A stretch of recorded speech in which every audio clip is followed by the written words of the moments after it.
அண்மை செய்தியை பார்க்கிறோம். சாதியை காட்டி கோவிலுக்கு நன்கொடை பெற மறுப்பதா என்ற கேள்வியை நீதிமன்றம் எழுப்பியிருக்கிறது. சாதியை காரணம் காட்டி கோவில் விழாவுக்கு நன்கொடை பெற மறுப்பதும் தீண்டாமைதான் என கருத்து தெரிவிக்கப்பட்டிருக்கிறது. தீண்டாமையின் இன்னொரு வடிவம்தான் இது எனவும் தெரிவிக்கப்பட்டிருக்கிறது. அண்மை செய்தியாக பார்க்கிறோம். கூடுதல் விவரங்களை செய்தியாளர் மதியழகன் வழங்க கேட்கலாம். மதி, வணக்கம். இந்த வழக்கின் பின்னணி என்ன, முழு விவரங்கள்? பெரிய புராணம் எழுதிய சேக்கிலார் குன்றத்தூரில் கட்டிய திருநாகேஸ்வரர் கோயில் பிரம்மோற்சவம் மே 16ஆம் தேதி தொடங்கி 16ஆம் தேதி வரை நடைபெற இருக்கிறது.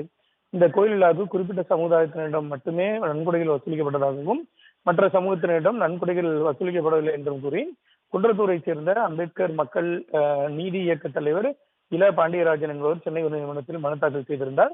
வழக்கை விசாரித்த நீதிபதி டி பரத சக்கரவர்த்தி, தீண்டாமை இந்த நாட்டில் பல்வேறு வழிகளில் பின்பற்றப்படுகிறது.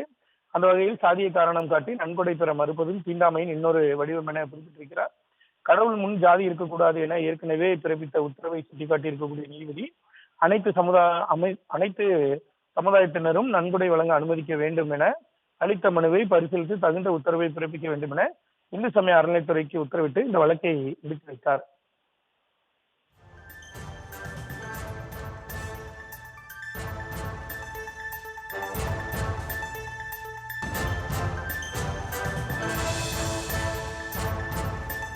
விவரங்களுக்கு நன்றி மதியழகன்.